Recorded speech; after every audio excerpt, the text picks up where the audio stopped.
टी20 world cup के 9 जून टाकरे से कबल पाकिस्तान और भारत के लिए खतरे की घंटी बज गई है। तफसीलात के मुताबिक रवायती हरीफों भारत और पाकिस्तान के दरमियान 9 जून को शेड्यूल टी20 वर्ल्ड कप टूर्नामेंट के सबसे बड़े टाकरे से कबल न्यूयॉर्क क्रिकेट ग्राउंड की विकेट की साख्त ने टीमों को परेशान कर दिया है।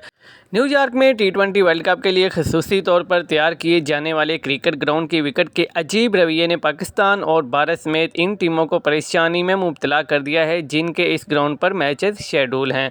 बताया गया है कि न्यूयॉर्क की विकेट पर बल्लेबाजों को इंतहाई मुश्किलात का सामना करना पड़ रहा है। इसी बात पीर के रोज़ जनूबी अफ्रीका और श्रीलंका के मैच में भी ज़्यादा डॉट बॉल्स का रिकॉर्ड बन गया।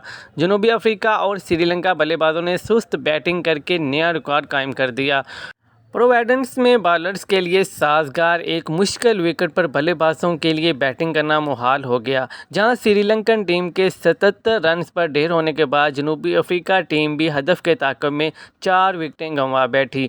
श्रीलंकन खिलाड़ियों ने 115 गेंदों पर 77 रन्स बनाए और प्रोटीज ने हदफ हासिल करने के लिए 98 गेंदों का सहारा लिया। दोनों टीमों ने मजमूई तौर पर 214 गेंदों का सामना करते हुए 127 डॉट गेंदें खेली, जो टी20 वर्ल्ड कप का आलमी रिकॉर्ड है।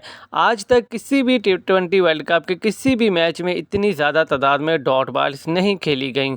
इस तमाम सूरत हाल में पाकिस्तान और भारत के ढेर अरब शायकीन क्रिकेट भी तफ्तीश में मुब्तला हैं और सवाल कर रहे हैं कि क्या 9 जून के टाकरे के लिए भी पाकिस्तान और भारत को गैर मियारी विकेट मुयस्सर होगी।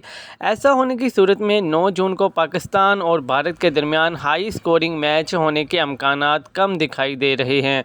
मज़ीद न्यूज़ अपडेट्स के लिए चैनल को सब्सक्राइब कर लें ताकि हर आने वाली नई अपडेट सबसे पहले आपको मिल सके।